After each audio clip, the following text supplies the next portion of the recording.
Hi everyone, and welcome back to my channel. I am Deja B. I want to say thank you to my subscribers, and those that have been watching.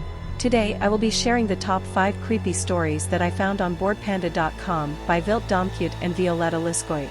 As always, I will post new content 1 to 2 times a week. So, if you're a fan of creepy, scary and history stories, I believe I have it here. With all that said, sit back, relax, and stay away from those dark corners. Thank you. Number 5. The writer recounted a story about a peculiar incident that took place in the narrator's brother's residence. The house, a standalone dwelling with a wooden frame, had been their brother's home for about 12 years.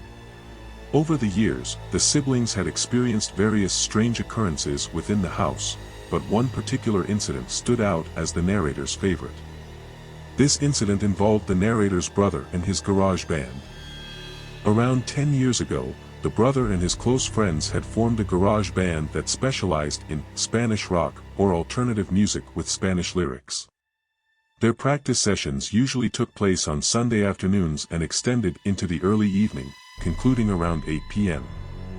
This time frame coincided with the narrator's arrival and bedtime, as they worked the graveyard shift. During the late fall, as the days grew shorter, the band members decided to relocate their practice session to someone else's house after a lengthy session. The brother handed his car keys to a friend to load the equipment while everyone else exited the basement. However, as the brother was climbing the back stairs, he suddenly remembered leaving his pancakes in a to-go container on a speaker in the basement. Despite the less than ideal conditions, with partitions and obstructions like the boiler, the brother decided to retrieve his food. As he returned to the basement, the brother noticed a shadowy figure in his peripheral vision, accompanied by a feeling of dread. Remembering what he had been taught about encountering spirits and negative energy, he decided to express his disapproval. He vocalized, "Hey, forget you, I don't have time for this." Hastily making his way back to the back of the basement and up the stairs, the brother closed the doors and turned off the lights. The last light switch was on the opposite side of the front door, and as he reached it, he could sense something behind him. However, he refrained from turning around. With the living room now in darkness, he exited the house, closed the door behind him, and descended the porch steps, still holding his food container. As he approached the front gate, he noticed that their brother's car was nowhere to be seen. Confused, he climbed into the driver's side of the truck, secured his seatbelt, and prepared to pull out. It was then that one of his friends asked about their brother's whereabouts. Perplexed, the brother replied, "He went to work early tonight, he's already gone. Do you see his car anywhere?" The question left everyone puzzled. If their brother had already left for work, then who was the shadowy figure that the brother had encountered in the basement? The mystery of the figure walking behind him as he left the house remained unanswered, leaving the group with an eerie sense of intrigue and curiosity. Number 4. In this story, the writer stated, his parents moved a lot due to work, but he stopped living with them and lived with his grandma instead. His dad's office always gives a free house to stay in whenever they move, and this one time they moved to a small town, but the office house was located in an area where people rarely lived. The house itself was old, with a huge door and massive windows, just like a really old house in war times. It was his third visit, and he always liked the house because of how breezy it was due to the big windows. His favorite spot was a room that they didn't use in the middle of the house. It only served as a small storage, but the place was really breezy and comfy. One time, he took an afternoon nap there, closed the grid on the window so the sunlight wouldn't get through, but it was still breezy. He slept on the floor with a pillow next to a very big mirror.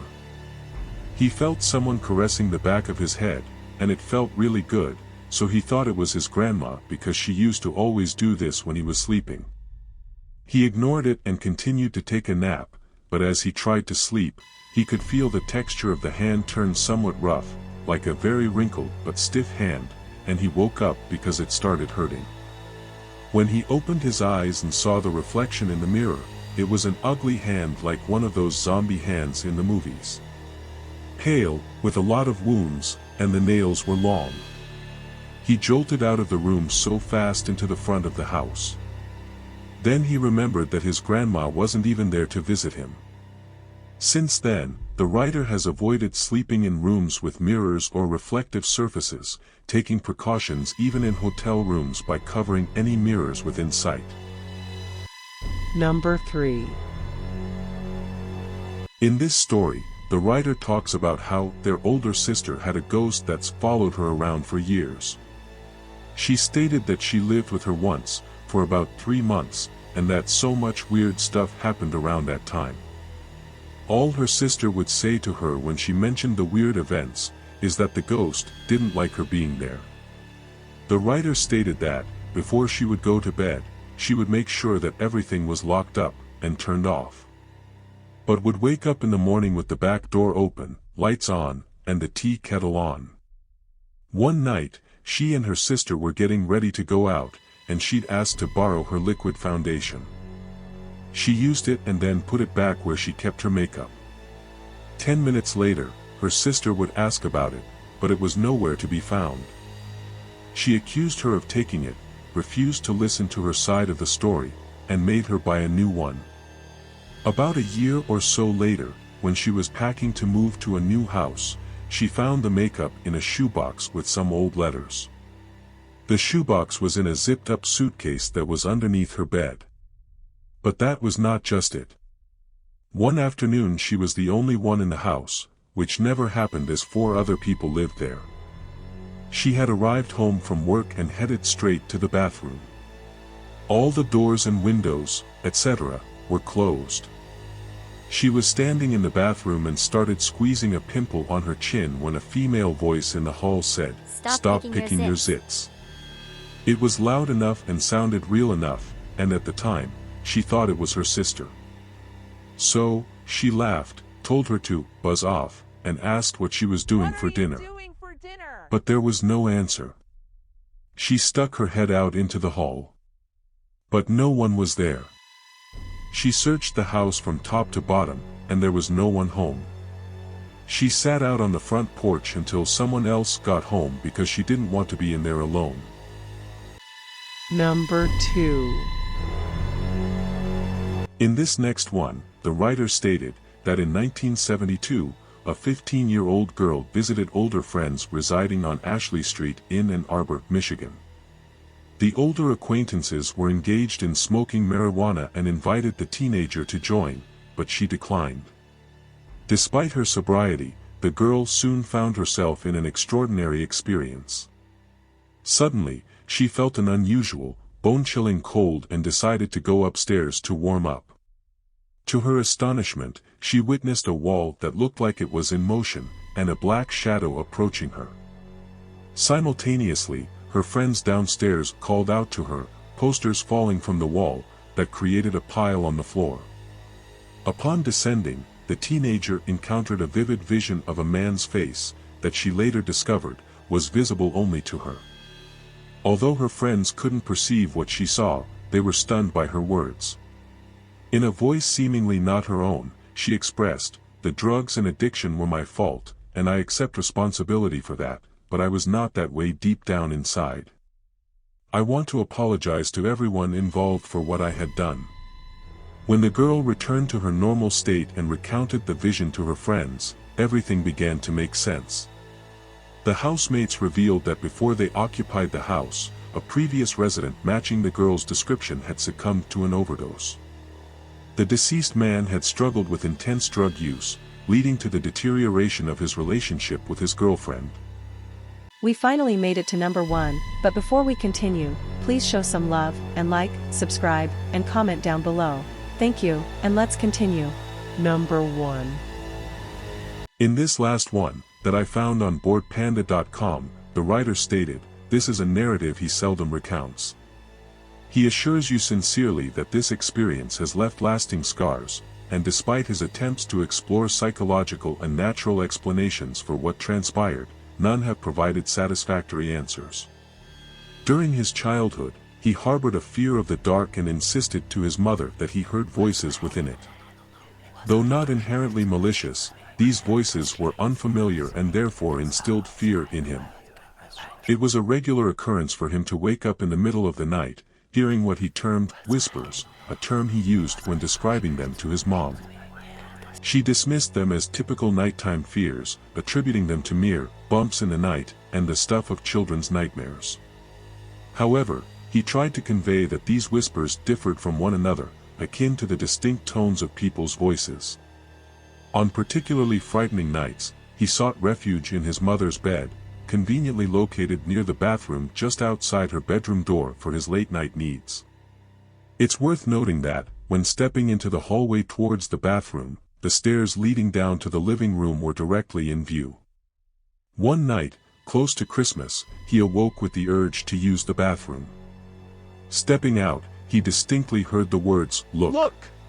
To his amazement, a red light, resembling a spotlight, illuminated the wall at the bottom of the stairs. This solitary light, with no discernible source, captivated his attention. As a young child, and with Christmas approaching, he was convinced he knew the origin of this light. It was Santa. How else could he enter his house to verify if he had been good?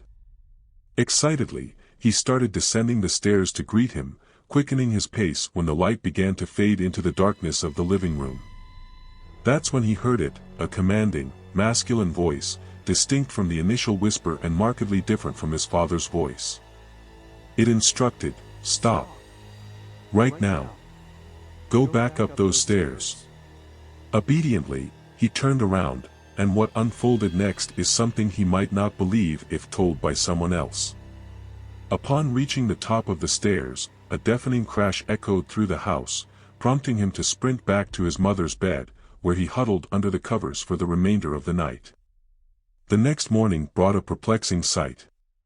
The poinsettia lights his mother had placed on the stair railing were strewn to the bottom, some broken as if forcefully torn, forming a single pile. The dry sink in the living room had fallen from the wall. Bewildered, his mother couldn't explain it, and his father feared a home invasion. His sister cried, yet no one had broken in, nothing was missing, and no apparent reason existed for this chaos. However, he noticed something and kept silent out of fear. On the edge of the wooden dry sink, which had been facing upwards, were 3 indentations where the finish on the wood had worn away, as if from a forceful grip. Something downstairs had grabbed it and hurled it down, causing the loud crash. He was terrified. Since that day, he never heard another whisper. He finds it disheartening, as, in some ways, he wished to express gratitude to the entity that prevented him from descending those stairs. This occurred when he was 7. He is now 20, and the repercussions of this incident continue to instill a fear of the dark in him. Thank you all for watching, and please, don't forget to like, subscribe and comment down below. Thank you.